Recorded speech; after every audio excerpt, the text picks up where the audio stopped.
እግዚአብሔር ፈቃድ ከሆነ ጎርባጣውም ምቹ ነው፣ ሰደቱም ርስት ነው፣ ማጣቱም ማግኘት ነው፣ ውርደቱም ክብር ነው፣ መለያየቱም አንድነት ነው። እግዚአብሔርን ደስ ካለው ሞትንም እንኳን ቢሆን እንመርጣለን። በቃ የሰው ልጅ በሃይማኖት ጸና ማለት እግዚአብሔርና ኃጢአት በየደቂቃውና በየሰዓቱ እየቀረበለት እግዚአብሔርን እየመረጠ ሲጸና ነው።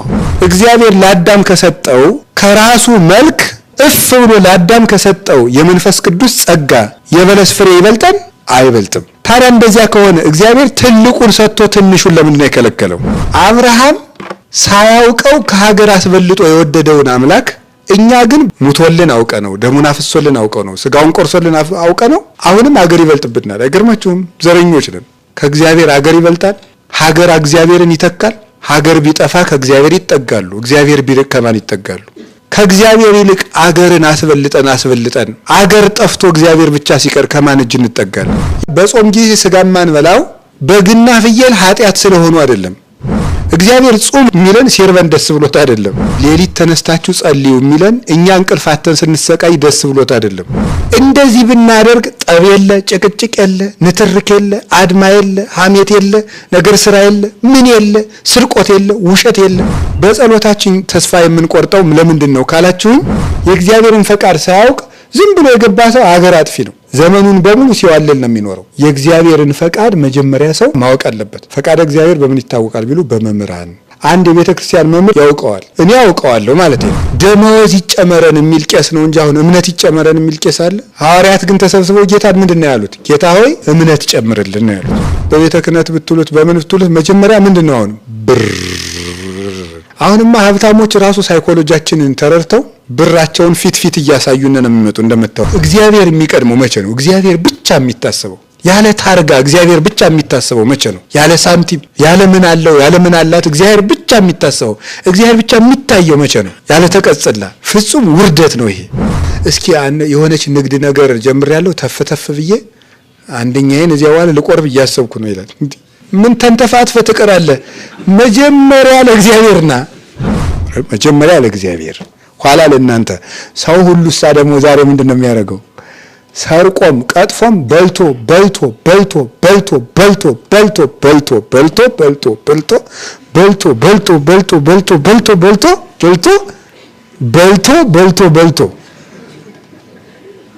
ደም ግፊት ሲይዘው ወደ እግዚአብሔር ይመጣል። እና ማተብ በስመ አብ ወወልድ ወመንፈስ ቅዱስ አሐዱ አምላክ በስመ አብ ወወልድ ወመንፈስ ቅዱስ አሐዱ አምላክ በስመ አብ ወወልድ ወመንፈስ ቅዱስ አሐዱ አምላክ። ይትባረክ እግዚአብሔር አምላከ አበዊነ ቅዱሳን ዘሰብሐ ምህረቱ በላዕሌነ። ምህረቱን ቸርነቱን ይቅርታውን በሕይወታችን ላይ ያጸናልን የአባቶቻችን ፈጣሪ እግዚአብሔር ለዚህ ቀን ስላደረሰን ስሙ የተመሰገነ ይሁን። የእናታችን የቅድስት ድንግል ማርያም የወላዲት አምላክ የቅዱስ መስቀሉ የቅዱሳን መላእክት የቅዱሳን ነቢያት የቅዱሳን ሐዋርያት የሰማዕታት የጻድቃን የደናግል የመነኮሳት ረድኤትና በረከታቸው ከኛ ጋር ይሁን። የተከበራችሁ አባቶቻችን ካህናት፣ ወንድሞቻችን ዲያቆናት፣ የርዕሰ ገዳማት ወአድባራት ጣና ቅዱስ ቂርቆስ የአባቶችና የእናቶች አንድነት ገዳም አባቶችና እናቶች፣ የጉባኤ ቤታችን ደቀ መዛሙርት ሁላችሁ አንድ አምላክ በሚሆን በአብ በወልድ በመንፈስ ቅዱስ ስም እንዴት ሰነበታችሁ? እንደምን ዋላችሁ? እንደምን አላችሁ? ቸርነት ገንዘቡ የሆነ ፈጣሪያችን ለዚህ ቀን ስላደረሰን ስሙ የተመሰገነ ይሁን። የዛሬው ጉባኤያችን በጣም ልዩ ጉባኤ ነው። በጣም ደስ ይላል። እግዚአብሔር በልዩ በረከት እንደጎበኘን እናምናለንና የአበው አምላክ እግዚአብሔር ይመስገን። እግዚአብሔር አንድ ችግር አንድ ሸክም እንደሚያቀልልን አምናለሁ እኔ በዚህ። እናንተ ታምናላችሁ አታምኑም? የአቡነ ዘበሰማያት አንካሳ የለውም፣ የፍቅርም ደካማ የለውም። ስለዚህ ከተዋደርን እግዚአብሔር የማይፈተው ቋጠሮ የለምና አንድ ጊዜ ደግማችሁ እግዚአብሔር ይመስገን በሉ። ድገሙ እግዚአብሔር ይመስገን። ዛሬ የምንማማረው ለአጭር ጊዜ ነው። እንደዚህም ደግሞ በፍቅር ይሰብስበን። ዛሬ የምንማማረው እግዚአብሔርን ማስቀደም በሚል ርዕስ ነው የምንማማረው። እግዚአብሔርን ማስቀደም በሚል ርዕስ እንማማራለን።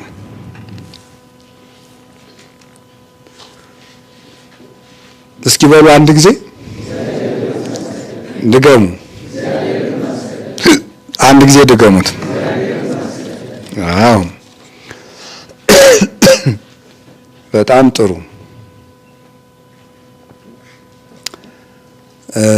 እግዚአብሔር መሪያችን ነው አይደለም? መሪ ነው ተመሪ ነው መቅደም ያለበት? መሪ ነው የሚቀድም። ፈረስ ነው ጋሪ ነው የሚቀድም? ጋሪው ቢቀድምስ ያው ምንም ውድቀት ነው ማለት ነው። ስለዚህ መሪው ሲቀድም ይገመና ዛሬ እግዚአብሔርን ስለማስቀደም ነው ትልቅ ነገር ነው። ለመነሻ የምናደርገው የመጽሐፍ ቅዱስ ርዕስ በኦሪት ዘጸአት ምዕራፍ 13 ቁጥር 2 ያለ ኃይለ ቃል ነው። እኛ እግዚአብሔርን የምናመልክ ሰዎች እንደሚያምን ሰው በእግዚአብሔር ለመጠቀም ከሚጠበቁብን የመጀመሪያ ስራዎች እግዚአብሔርን ማስቀደም ነው። እግዚአብሔርን ማስቀደም የአንድ አማኝ የመጀመሪያውም የመጨረሻው መገለጫው ነው። ትልቁ መገለጫው አንድ ሰው እግዚአብሔርን በማስቀደሙ ነው። ሰማዕታት የተለኩት እግዚአብሔርን በማስቀደማቸው ነው። ጻድቃን የተለኩት እግዚአብሔርን በማስቀደማቸው ነው። በቤተ ክርስቲያን ቅዱስ ተብለው የተጠሩ ሁሉ ቅዱስ የተባሉት እግዚአብሔርን በማስቀደማቸው ነው። በቤተ ክርስቲያን ቅዱስ የተባሉት ሁሉ ቅዱስ ተብለው የተጠሩበት እግዚአብሔርን በማስቀደማቸው ነው። የቅድስና መለኪያዎች ሁሉ እግዚአብሔርን በማስቀደም የሚመጡ ናቸው። በእውነት እግዚአብሔር በሚያውቀው የቅድስና መለኪያዎች ሁሉ ፍቅር እግዚአብሔርን በማስቀደም የሚመጣ ነው። ትህትና እግዚአብሔርን በማስቀደም የሚመጣ ነው። ይቅርታ እግዚአብሔርን በማስቀደም የሚመጣ ነው። ንጽህና እግዚአብሔርን በማስቀደም የሚመጣ ነው። ትህርምት ተጋድሎ እግዚአብሔርን በማስቀደም የሚመጣ ነው። ልግስና እግዚአብሔርን በማስቀደም የሚመጣ ነው። ቅድስና ሁሉ እግዚአብሔርን ከማስቀደም ይወለዳል። ቅድስና ሁሉ ማለት እና የበጎ ነገሮች ሁሉ እናት ናት እግዚአብሔርን ማስቀደም። የበጎ ነገሮች ሁሉ እናት፣ የትሩፋቶች ምንጭ፣ የቅድስና መነሻ ናት። ማን? እግዚአብሔርን ማስቀደም።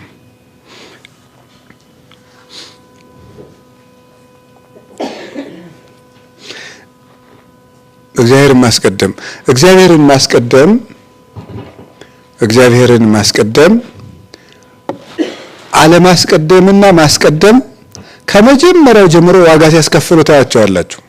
እግዚአብሔርን ማስቀደምና አለማስቀደም የመጀመሪያው እግዚአብሔርን ማስቀደም ማለት ከኛ ይልቅ እግዚአብሔርን ማክበር ነው። ከኛ ይልቅ እግዚአብሔርን ማክበር ነው። የእግዚአብሔርን ክብር መግለጽ ነው። የመጀመሪያው እግዚአብሔርን ማስቀደም ይባላል። ስለዚህ የመጀመሪያው ፍጡር ዲያብሎስ የወደቀው ራሱን በማስቀደሙ ነው። እግዚአብሔርን አመስግን ቢባል ራሱን ማመስገን ጀመረ። ያጣለው። ስለዚህ በምስጋና ሁልጊዜ መቅደም ያለበት ማን ነው? እግዚአብሔር ነው። እኛ መመስገን የለብንም። ጨርሶ እግዚአብሔር ነው መመስገን ያለበት። እግዚአብሔርን አለማስቀደሙ ዲያብሎስን ከሰማይ ልዕልናው አውርዶ የፈጠፈጠው የእግዚአብሔርን ክብር በመቀማቱ ነው። መዝሙረ ዳዊት መዝሙር 28 ቁጥር 1 ላይ ቅዱስ ዳዊት የሚለው አምጽኡ ለእግዚአብሔር ክብረ ወስብሐተ፣ ለእግዚአብሔር ክብርና ምስጋናን አምጡ ይላል። ለራሳችሁ አትውሰዱት ነው። የእግዚአብሔርን ክብር ለእግዚአብሔር ነው። ለሰው የሰው ክብር ተሰጥቶታል። ሰማይ ሰማያት ለእግዚአብሔር ወምድረሰ ወሀበ ለእጓለ እመሕያው። እግዚአብሔር ልዕልናን ጌትነትን ለራሱ ነው ያደረገ። ለሰው ልጅ የተሰጠው ሀብት ግን ትህትናው ነው።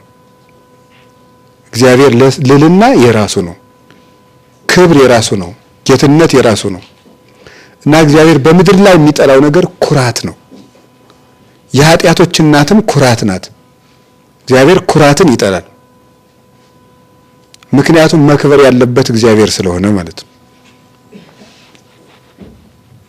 በመልክ መመካት የኩራት ምንጭ ነው። ዘረኝነት የኩራት ምንጭ ነው አይደል? የኔ ዘር ጥሩ ነው ማለት። ስለዚህ የኩራት ልጅ ነው ልላችሁ ነው። ትዝርት የኩራት ምንጭ ነው። አረማመድ፣ አለባበስ የኩራት ልጅ ነው።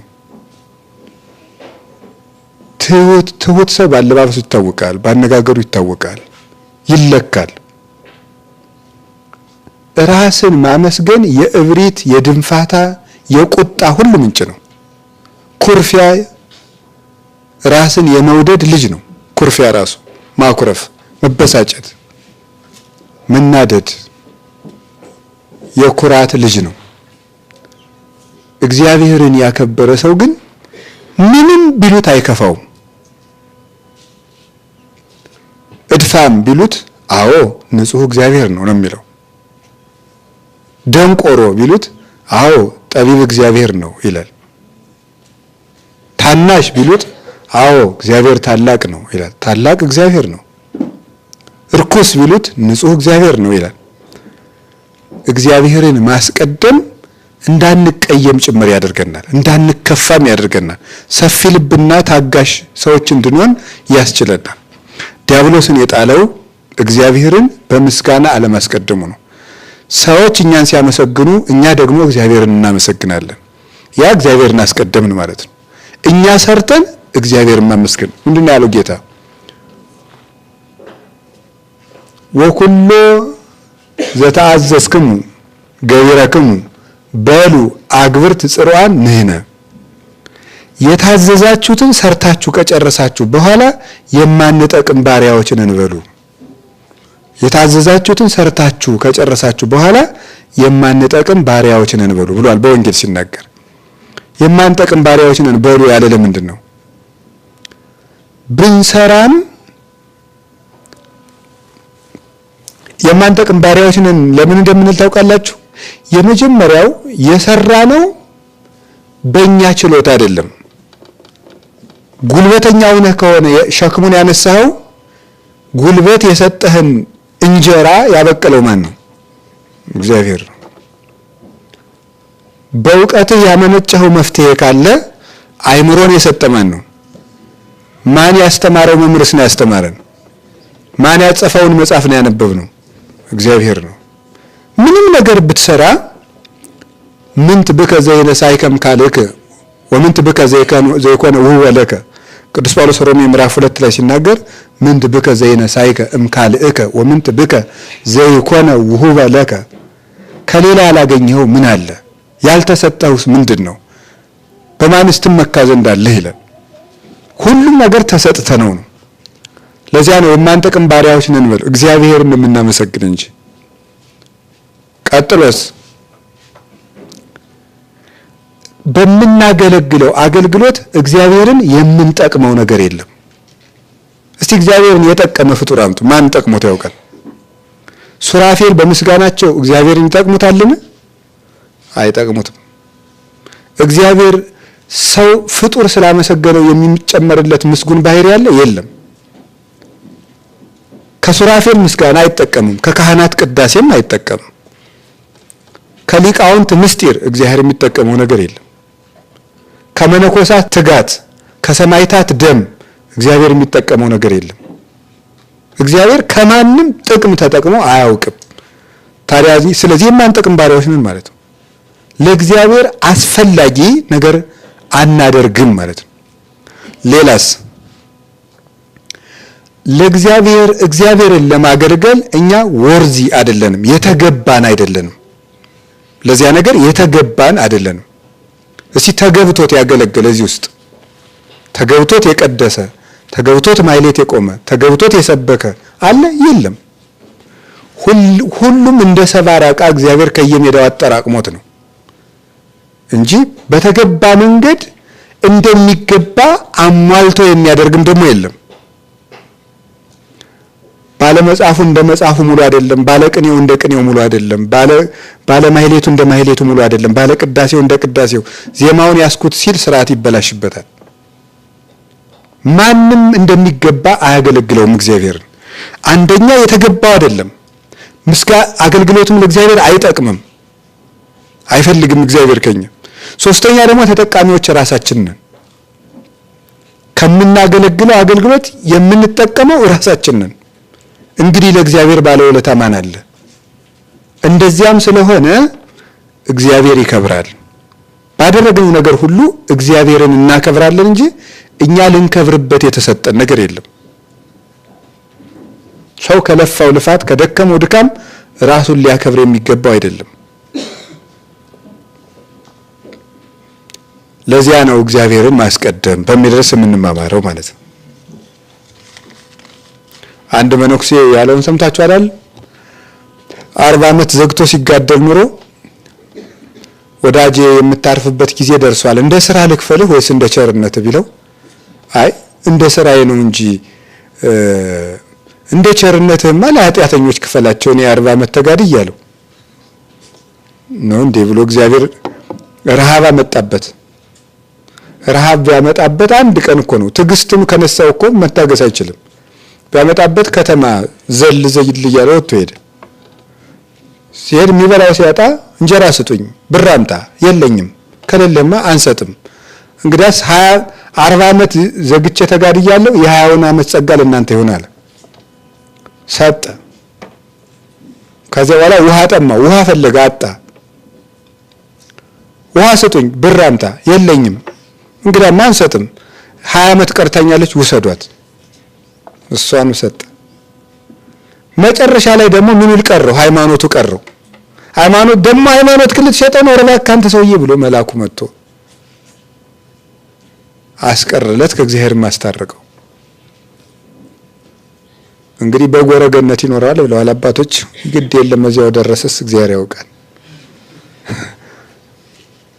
ስለዚህ አያችሁ እንደ ቸርነትህ ቢል ምን ጨነቀው? እንደ ቸርነትህ ቢል በስራው መስሎታል። 40 ዓመት ሰው ታግሶ ባንድ እግሩ ሰው 40 ዓመት ቆሞ ቢጸልይ ያ ትዕግስት ከማን የመጣ ነው? ከእግዚአብሔር የመጣ ነው። እግዚአብሔር አስታግሶ ነው። ስለዚህ እግዚአብሔርን በጸጋው የሚያከብር ሰው የታደለ ነው። በተሰጠችው መክሊት ክብሩን እሱ ያልወሰደ ሰው፣ ራሱ ያልወሰዳት፣ ራሱ ያልተመጻደቀባት ሰው እሱ ትሁት ነው። በእውነት እግዚአብሔርን የሚያይ ሰው ማለት እሱ ነው። ከቃሉ ጋር ናችሁ? እግዚአብሔር ከሁላችሁ ጋር ይሁን። ሁለተኛ እግዚአብሔርን ማስቀደም ማለት ምን ማለት ነው? እግዚአብሔርን ማስቀደም ማለት ከምንፈልጋቸው ነገሮች ይልቅ እግዚአብሔርን መምረጥ ማለት ነው። ከምንፈልጋቸው ነገሮች ይልቅ እግዚአብሔርን መምረጥ፣ ይሄ ምን ይባላል? እግዚአብሔርን ማስቀደም። ምንድነው ያልኩት? እስቲ አቤት። ከምንፈልጋቸው ነገሮች ይልቅ ማንን መምረጥ ነው? እግዚአብሔርን መምረጥ ነው። ይሄ ኦሪት ዘፍጥረት ምዕራፍ 2 ቁጥር 17 ላይ የምታገኙት የሚገልጸው ይሄ ነው። ታሪኩ የምን ታሪክ ነው? የዕፀ በለስ ታሪክ ነው። መቼስ የፈረደባቸው አዳምና ሔዋን ሳይወቀሱ አይውልም። አልፈረደባቸውም። አሁን እንኳን ጻድቃን ናቸው እና አሁን ጻድቃን ናቸው። አሁን እኔ አዳምና ሔዋንን አልወቅስም። በህይወቴ ወቅሻቸው አላውቅም። በነገራችሁ ላይ አዳምና ሔዋንን እኔ ወቅሼ ሰብኬ አላውቅም። ሰው ብዬ ነው የምወቅሰው እንጂ። አሁን እግዚአብሔር ያሳያችሁ፣ ክርስቶስ ያመልክታችሁ። እግዚአብሔር ለአዳምና ለሔዋን ስንት ነገር ነው የሰጣቸው? ስንት ነገር ነው የሰጣቸው ሲሚነግረኝ ሁሉን ነው እንጂ የሰጣቸው። የሰማይ አዕዋፍ የምድር እንስሳትን ሁሉ ምን ናቸው? ግዙ ነው ያላቸው። የሰማይ አዕዋፍን ወአኮነንኮ ዲበ ኩሉ ዘሥጋ አይደል ያለ? ሁሉ ስጋዊ ደሞኝ ነገር እንዲገዛ ለሰው ልጅ ሰጠው። የሰማይ አዕዋፍ የምድር አራዊት እሱን ሁሉ ሰጠና ኮንንዋ ለምድር ምድርን ግዟት ብሎ ስልጣን ሰጣቸው። ከዛስ ደግሞ ምን ሰጣቸው? ምን ሰጠ? አርአያውንና መልኩን ሰጠ። ከዛስ ምንጣን በሕያውነት አሰለጠነው። የሰው ልጅ መልኩን ሰጠው። ዘፍጥረት ምዕራፍ 1 ቁጥር 26 ላይ የሕይወት እስትንፋስን ህፍ ብሎ በሰው ልጅ ላይ ሕይወትን አሳደረና ሕያውነትን፣ ሀብትን፣ ጸጋ፣ ልጅነትን ሰጠው። በገነት አኖረው። ብርሃንን አለበሰው። ከዚያ በኋላ አንድ እንጨት ብቻ ከለከለው። እግዚአብሔር ለአዳም ከሰጠው እንጨት ሁሉ አንድ እንጨት ይበልጣል ወይ? አይበልጥም። ከእንጨት ይልቅ እንደውስ እግዚአብሔር ከሰጠው የእግዚአብሔር አምሳል የተሰጠው ብቸኛው ፍጡር ሰው ነው። እግዚአብሔር ለአዳም ከሰጠው ከራሱ መልክ የበለስ ፍሬ ይበልጣል ወይ? አይበልጥም። እግዚአብሔር እፍ ብሎ ለአዳም ከሰጠው የመንፈስ ቅዱስ ጸጋ የበለስ ፍሬ ይበልጣል? አይበልጥም። ታዲያ እንደዚያ ከሆነ እግዚአብሔር ትልቁን ሰጥቶ ትንሹን ለምንድን ነው የከለከለው? እኔ ትልቅ የሆነ ነገር በመስጠት አዳም ሆይ አንተን መውደዴን ገልጫለሁ፣ አንተ ደግሞ ከትንሽ ነገር ሁሉ ይልቅ እኔን በመምረጥ ትወደኛለህ ሆይ ነው ጥያቄው። ግልጽ ነው አባባሌ? አዳም ሆይ እኔ ላንተ ትልቅ ነገር በመስጠት አንተን እንደምወድህ አረጋግጬልሃለሁ፣ አንተ ደግሞ ትንሽ ነገር በመተው እኔን መውደድክን ትገልጣለህን ነው ጥያቄው። እኔ ትልቅ ነው የሰጠውህ፣ አንተን ደግሞ ያነሰ ነው የጠየቅኩህ እያለው ነው። እግዚአብሔር ሁልጊዜም ትልቅ ሰጥቶ ያነሰ ይጠይቃል። ብዙ ሰጥቶ ትንሽ ይፈልጋል እግዚአብሔር። የዘላለም ሕይወት ለመስጠት የአጭር ጊዜ ጸሎት ይጠይቃል እግዚአብሔር። የሚሰጠው ብዙ ነው። ሰው በ70 ዓመት ያገለግለዋል፣ እሱ ግን የዘላለም ሕይወት ይሰጠዋል። እግዚአብሔር ብዙ ይሰጣል፣ ጥቂት ይጠይቃል። እንደሱ ነው እግዚአብሔር። ስለዚህ አዳም የተፈረደበት በምንድን ነው ብትሉ እግዚአብሔርን ባለማስቀደም ነው። ከእግዚአብሔር ፍቅር ይልቅ የበለስን ፍሬ አስቀደመ፣ መረጠ፣ በለጠበት ማለት ነው። ለእግዚአብሔር ፍቅር ከመሳሳት ይልቅ ሔዋን ወአፍተዋ ለሔዋን አይደለም የሚለው የበለስ ፍሬ አስጎመጃት ይላል። የምርጫ ጉዳይ ነው። ስለዚህ ሔዋን በለስን በመምረጧ ምክንያት አዳም በለስን በመምረጡ ምክንያት ከእግዚአብሔር ይልቅ በለስን መምረጥ ጉዳዩ የገንዘቡ ትንሽነትና ትልቅነት ሳይሆን ከእግዚአብሔር ይልቅ ያንን መምረጥ ነው ያስፈረደበት ማለት ነው። በለስ ትልቅ ዋጋ ኑሮት ሳይሆን ከእግዚአብሔር ይልቅ በመመረጡ ግን በደሉ ትልቅ ነው። ከእግዚአብሔር ይልቅ በመመረጡ እሱ ነው መሰረታዊ ነገር። ስለዚህ እግዚአብሔር አዳምን ከኔ በለስ ከተሻለ የበለስህን ዋጋ ሞትን ቅመስ ብሎ ሞትን ሰጠው። እግዚአብሔርን ቢመርጥ ደግሞ እግዚአብሔርን ማምረጥ ትልቅ ነገር ነውና እግዚአብሔርን የመምረጥ ዋጋው የዘላለም ሕይወት ነው። ሰው የመረጠውን ዋጋ ነው የሚያገኘው። እግዚአብሔርን ቢመርጥ የዘላለም ሕይወት ያገኛል። ያነሰውን ስለመረጠ የሰው ልጅ አነሰ። ትልቁን የመረጠ ትልቅ ይሆናል፣ ያነሰውን የመረጠ ያንሳል። ማነስ የምርጫ ማነስ ውጤት ነው። ትልቅነትም የምርጫ ትልቅነት ነው። ትልቁን መምረጥ እንዴት ያለ መልካም ነገር ነው። ከቃሉ ጋር ናችሁ? እግዚአብሔር ከሁላችን ጋር ይሁን። እግዚአብሔርን ማስቀደም ማለት እሱ ነው። እግዚአብሔር አሁን ሌሊት ተነስታችሁ ጸልዩ የሚለን እኛ እንቅልፍ አተን ስንሰቃይ ደስ ብሎት አይደለም። ከእንቅልፍ ይልቅ እኔን ትመርጠኛለህ ሆይ ነው ጥያቄው። ከእንቅልፍ ጣዕምና ከኔ ማንን ነው የምትመርጥ ነው። በምንወዳቸው ነገሮች እግዚአብሔር እኛን ይፈትነናል። ከኔ ይልቅ ማንን ትመርጣለህ ነው። እግዚአብሔር ጾም የሚለው ሲርበን ደስ ብሎት አይደለም። ከምግብ ይልቅ እኔን ትመርጠኛለህ ወይ ነው። ምርጫችንን ለመፈተን ነው። እሱን ለማየት ነው፣ ሌላ አይደለም። ከቃሉ ጋር ናችሁ? እግዚአብሔርን ማስቀደም በአብርሃምን ደግሞ ፈተነው አይደለም? እግዚአብሔር አብርሃምን በሶስት ፈተና ነው የፈተነው እንደምታውቁት። አብርሃምን የመጀመሪያው ከሀገርህና ከዘመዶች ተለይተህ ምን በል ነው ውጣ። ይሄ ማለት ነው ከሀገርህ ይልቅ እኔን ትወደኛለህ ወይ ማለት ነው ጥያቄው። ከሀገርህ እኔን ትመርጣለህ ማለት ነው እግዚአብሔርን ማስቀደም። አሁን ዛሬ እግዚአብሔር ያሳያችሁ፣ ክርስቶስ ያመንክታችሁ። አብርሃም ሳያውቀው ከሀገር አስበልጦ የወደደውን አምላክ እኛ ግን በቁርባን አውቀነው እንኳን ሀገራችን እየበለጠብን ነው። ሙቶልን አውቀነው፣ ደሙን አፍሶልን አውቀነው፣ ስጋውን ቆርሶልን አውቀነው አሁንም አገር ይበልጥብናል። አይገርማችሁም? ዘረኞች ነን። ከእግዚአብሔር አገር ይበልጣል? በፍጹም ነውር ነው። ሀገር እግዚአብሔርን ይተካል? ይሰጣል?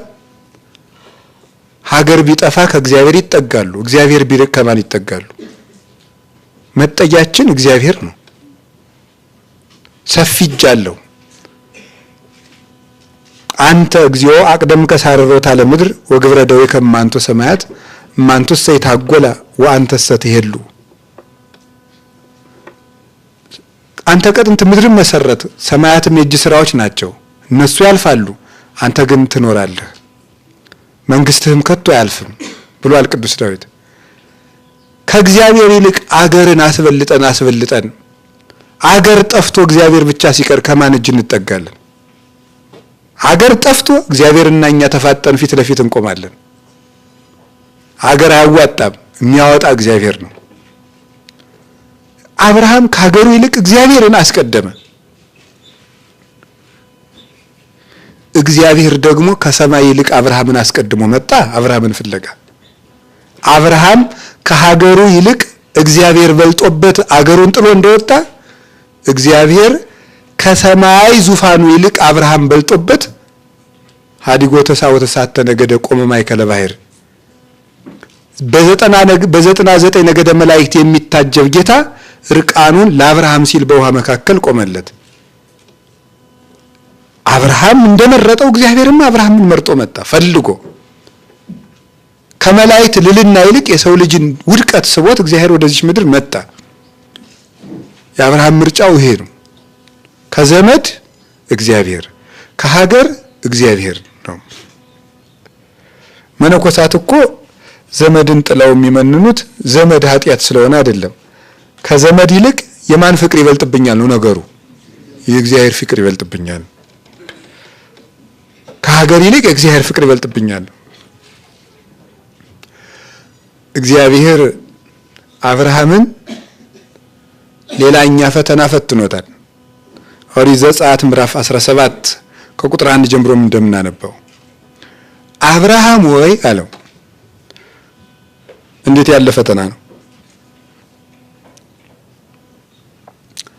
አሁን አብርሃም ሆይ አብርሃምን 3 ለሁላችን የሚቀሩ ፈተናዎችን እግዚአብሔር ምርጫ አቅርቦለታል። አንደኛው አብርሃም ሆይ ተገዘርልኝ የሚለው ፈተና ነው። ይሄ ማለት ካንተ ይልቅ እኔን ተወደኛለህ ወይ? ይሄ ነው። ካንተ ይልቅ እኔን ተወደኛለህ። አሁን ቅድም ከሀገር ነበር፣ አሁን ደግሞ ከራስህ ሁሉ ደግሞ ይልቅ እኔን ተወደኛለህ ወይ ነው።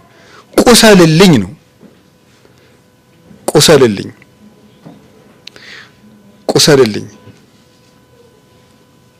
ይሄ ማለት እግዚአብሔርን ደስ ካለው ሞትንም እንኳን ቢሆን እንመርጣለን። ወይም ያለ እግዚአብሔር ከመኖር ከእግዚአብሔር ጋር መሞትን መምረጥ ማለት ነው። እሱ የማቴዎስ ወንጌል ምዕራፍ 26 ቁጥር 39 ላይ ወባይቱ ፈቃደ ዚአከ ለይኩን ወአኮ ፈቃደ ዚአዬ ብሏል አይደል ጌታ። አባቴ ሆይ ይችን ጽዋ ከኔ ያሳልፋት አለና ነገር ግን ያንተ ፈቃድ ይሁን እንጂ የኔ ፈቃድ አይሁን አለ። ምን ማለቱ ነው? በሰማዕትነት የሚሞት ሰው ምን ጊዜም ማረፍ ይፈልጋል። ባይሞት ደስ ይለዋል አንድ ሰው አይደል? ነገር ግን እግዚአብሔርን ደስ ካለው እሱ የሚመርጠውን እረፍት ወይም አለመሞት ሳይሆን እግዚአብሔርን የሚያስደስተውን ሞት ቢሆን መምረጥ አለበት ነው። እግዚአብሔርን ከማያስደስት ኑሮ እግዚአብሔርን የሚያስደስትን ሞት መምረጥ ይቻላል ነው ጌታ ማለት የፈለገው እሱ ነው እንጂ የሱ ፈቃድ ከአብ ፈቃድ ልዩ ሆኖ እሱን አይደለም መናገር የፈለገው። ሰው ከሚወደው እረፍት እግዚአብሔርን የሚያስደስት ሞት ይሻላል ነው። ያንን ነው አብርሃም ሆይ ቁሰልልኝ አለው። ከራስህ ይልቅ ማቴዎስ ወንጌል ምዕራፍ 22 ከቁጥር 37 እስከ 38 ያለው ይሄ ነው። አፍቅሮ ለእግዚአብሔር አምላከከ በኩሉ ልብከ ወኩሉ ነፍስከ ወኩሉ ኃይልከ የሚለው እግዚአብሔር በፍጹም ልብ በፍጹም ስጋ ውደደው ማለት ከራስ በላይ ውደደው ማለት ነው። ከራስ በላይ ውደደው። ጌታም ሲናገር የማቴዎስ ወንጌል ምዕራፍ 10 ላይ ሲናገር የኔ ሊሆን የሚወድ ሰው ካለ ራሱን ይካድ ብሏል። ራሱን ይካድ የሞቱን መስቀልም ተሸክሞ ይከተለኝ። በዚህ ዓለም ላይ ከባዱ ይልቅ ከራስ ፍላጎት እግዚአብሔርን መምረጥ ነው። በጣም በጣም በጣም በጣም በጣም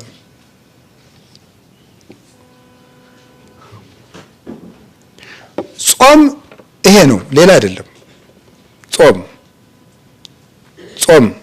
ቅድም እንዳልኳችሁ ነው።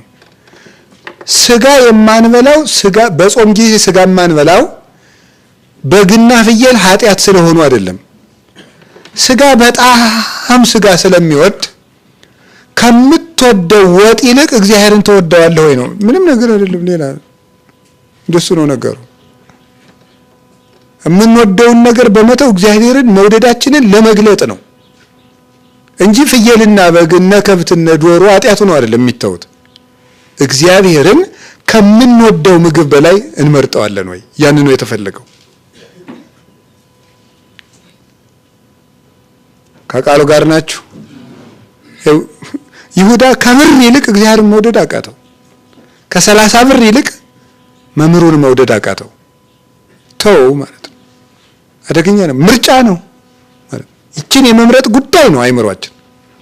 እግዚአብሔርን ማስቀደም ማለት ከራሳችን ይልቅ እግዚአብሔር መቅደም አለበት። አሁን ብታዩት ነገሩ ኃጢአት እየዘረዘርኩ ኃጢአት እንዳላስተዋውቃችሁ ብዬ ነው እንጂ ጉዳዩ ምንድነው? ችግራችሁ ይሄ ስብከት ራሱ በችግሩ ጊዜ ትዝ አለ ማለቱ ነው። የችግሩ ችግር ነው። ይሄ ስብከት ራሱ የዛ ጊዜ ትዝ አይለንም ማለት ነው። ሰበካ ጉባኤ ምናምን የሊቃውንት ጉባኤ የገዳማት ጉባኤ የምናምን ምናምን ተብሎ ሲሆን ስብሰባው ስታዩት ግን ወረድ አባይ ካለቱ የሞተው ሙቶ ታልቅስ እናቱ ነው። ፎከራ ነው ማለት ነው። ለምንድን ነው እንደዚያ የሚሆነው? ሁሉም ከእግዚአብሔር ይልቅ ማንን ስለሚያስቀድም ነው? ራሱን ነው። እንደው እግዚአብሔርን ማን ትዝ ይለዋል? ጨርሶም ትዝ አይለው። ደግሞ ማፈሪያዎች እኮ ነን። እግዚአብሔር በመካከላችን ይገኝልን። እንዴ ፖለቲካ እኮ ነው የሚመስልለት። ኖር አይደለም እንዴ? እግዚአብሔር በመካከላችን ካለ እንደዚህ ይባላል እንዴ? ኖር አይደለም? እግዚአብሔር በመካከላችን ካለ እንደዚህ ይባላል? እንኳን እግዚአብሔር እያለ ትልቅ ሰው እያለ እንደዚያ ተብሎ ይወጋል? ኖር አይደለም? ሽማግሌ እንኳን ይቆጣኛል ይባላል እንኳን እግዚአብሔር። ትልቅ ሰው እኮ ራሱ እነገሌ እያሉ አንተ አታፍርም ይባላል ራሱ። እንኳን እግዚአብሔር እያለ እግዚአብሔር ሆይ በመካከላችን ተገኝ ተብሎ አባታችን ሆይ ተብሎ ሲያበቃ ከመንጻደቅ እኮ ነው መቅሰፍቶም ነው። ልጅ እያለን ምን የመሰለ ቤት እንሰራ ነበር። የድንጋይ እንሰራና ከብቶች በዚህ ነው የሚገቡ ይባላል። ይሄ ደግሞ ያጎቴ መኝታ ነው። ይሄ ደግሞ ምናምንና ማታ ጨዋታ ፈረሰ አባይ ደፈረሰ ብለን አፈራርሰን ቤታችን እንደሱ ነው። ስንሰራው ለን ስትፈጭ ውላ አቦካች ባተላ ማለት እሱ ነው። ጤፉን ፈጭታ ለፍታ ባተላ አቦክታው ቁጭ እንደሱ ነው። ርዕሳችን ምንድነው? ንገሩ እንጂ ምን አላችሁ? እግዚአብሔርን ማስቀደም ነው። የትኛውም ቦታ ላይ እግዚአብሔር ከኛ ይልቅ ማን ይቀደም ነው? አቤት ከሀገራችን ይልቅ ማን ይቀድማል? ከኛ ይልቅ ማን ይቀድማል? እግዚአብሔር ይቀድማል። ከዚያ ደግሞ አብርሃምን እግዚአብሔር በምንድን ነው የፈታው? ልጅህን እረድልኝ አለው። አሁን ደግሞ ከልጅ ይልቅ ማን መቅደም አለበት ነው? እግዚአብሔር ይቀድማል ነው። ከቤተሰብ ይልቅ ከዝምድና ሀገር አመጣን፣ ራሳችንን አመጣን። ከዝምድና ይልቅ አብርሃምን እግዚአብሔር በምርጫው ፍቅሩን እንዲገልጥ ፈልጎ ነው እንጂ እግዚአብሔር የአብርሃምን ልጅ ደም ይፈልጋል? እግዚአብሔር የአብርሃምን ስደት ያተርፍበታል? እግዚአብሔር የአብርሃም ደም በግዝራት ሲፈስ ምን ያደርግለታል? እግዚአብሔር አብርሃም ካለው ነገር ሁሉ በላይ እግዚአብሔርን መምረጡን የመግለጫ እድል ነው። ይሄ በኦርቶዶክሳዊ ተዋህዶ ቤተክርስቲያን አስተምሮ ሊቃውንት እንደሚገልጹት መከራ ለክርስቲያኖች የሚቀርብላቸው ከሁሉም ነገር ሁሉ በላይ እግዚአብሔርን የመምረጫ እድል እየተፈጠረላቸው ነው ይባላል። መምረጫ እድል ሜዳ ባይኖር ሩጫ የለም፣ ሩጫ ከሌለ መቅደም የለም፣ ካልቀደሙ ደግሞ ሽልማት የለም። ያለ ትግል ድል፣ ያለ ድል አክሊል የለም እንደሚባለው ማለት ነው። ስለዚህ እግዚአብሔር ለእያንዳንዳችን እንደ መጠናችን ፈተና እንዲዘጋጅ ዝም የሚለን እሱን መምረጣችንን የምንመሰክርበት እድል እየሰጠን ነው። እግዚአብሔርን እንደምንወደው ልናሳየው ነው። ቅዱስ ጴጥሮስ የጸሎተ ሐሙስ ዕለት ማታ ጌታ የፈተነው ከብርዱ ይልቅ ማንን መምረጥ ነው? ከዚያች እግዚአብሔር እንዲመር ነው። ከዚያች የሰዓት ሙቀት ይልቅ እስመ ብዙ ቁራ ለኢቲ ሌሊት፣ በጣም ከባድ ብርድ ያለበት ሰዓት ነው። እሳት ነደደችለት እዶ ሞቅ ሞቅ እያለ ኢየሱስን ታውቀዋለህ ተብሏል። እኔ አላውቀውም።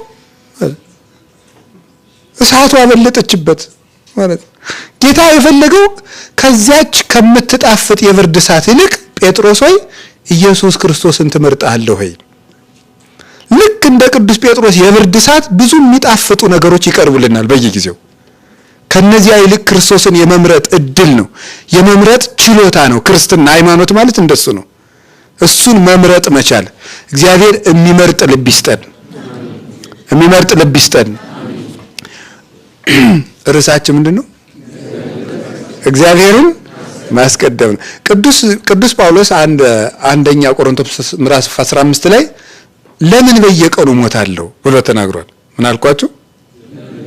ክርስቶስ ካልተነሳማ እኔ በየቀኑ ለምን ሞታለሁ ይላል። እስኪ አንድ ጥያቄ ጠይቃችሁ፣ ቅዱስ ጳውሎስ በየቀኑ ሞቶ ያውቃል? አልሞተም። በየቀኑ ክርስቶስና ኃጢአት ለምርጫ ይቀርባሉ ማለቱ ነው። ስለዚህ በየቀኑ ማንን ይመርጣል ማለት ነው? ቅዱስ ጳውሎስ ክርስቶስን እየመረጠ ይኖራል ማለት ነው። በቃ የሰው ልጅ በሃይማኖት ጸና ማለት እግዚአብሔርና ኃጢአት በየደቂቃውና በየሰዓቱ እየቀረበለት እግዚአብሔርን እየመረጠ ሲጸና ነው አመነ የሚባለው ማለት ነው።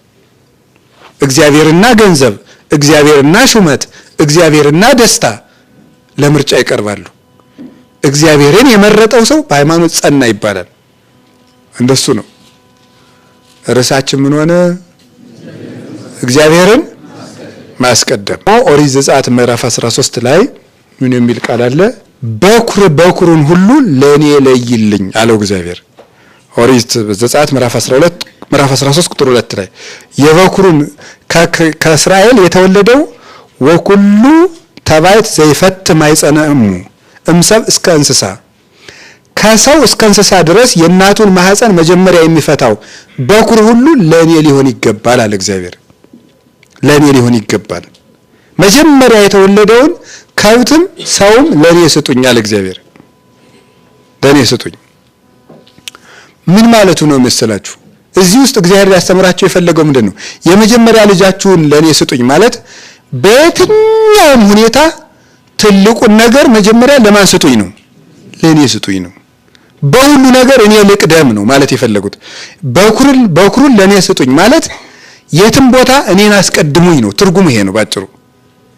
የዚህ ጥቅስ ትርጉሙ የትም ቦታ መቼም ቢሆን እኔን አስቀድሙኝ፣ መጀመሪያ እኔ ልቅደም ነው። እንደገና ደግሞ ህይወት ከኔ እንደተገኘ መልሳችሁ ህይወትን ለኔ ስጡኝ ማለቱ ነው ብለው የሚተረጉሙም አባቶች አሉ። ህይወት ከኔ እንደተገኘ ልጁን የሰጣቸው ማን ነው? ሕያው ልጅ መጀመሪያ የሰጣቸው ማን ነው? እግዚአብሔር ነው። ህይወትን ከኔ እንደወሰዳችሁት ለኔው ስጡኝ፣ እናንተ አታበላሹት ማለት ነው። እኔው ልምራው ማለት ነው። እኔው ልምራው። ልጆቹን እኮ ስጡኝ ሲል እግዚአብሔር ጠምዶ ያርሳቸው፣ ለእግዚአብሔር አይነግዱለት፣ እኔ ልምራቸው ስጡኝ ማለቱ ነው። በኩር የተባለ ልብ ነው፣ ልባችሁን ስጡኝ ማለቱ ነው ብለው የተረጉሙ ሊቃውንትም አሉ። በኩር ማለት አለቃ የበላይ ማለት ነው፣ የመጀመሪያም ማለት ነው። ስለዚህ የሰው ልጅ ዋና አካሉ ልቡ ነው። ልባችሁን ለኔ ስጡኝ ማለቱ ነው። ልጄ ሆይ ልብህን ስጠኝ የህይወት መውጫ ከሱ ነውና ይላል የመጽሐፈ ምሳሌ ምዕራፍ 4 ላይ ሲናገር፣ ልጄ ሆይ ልብህን ስጠኝ የህይወት መውጫ ከሱ ነውና።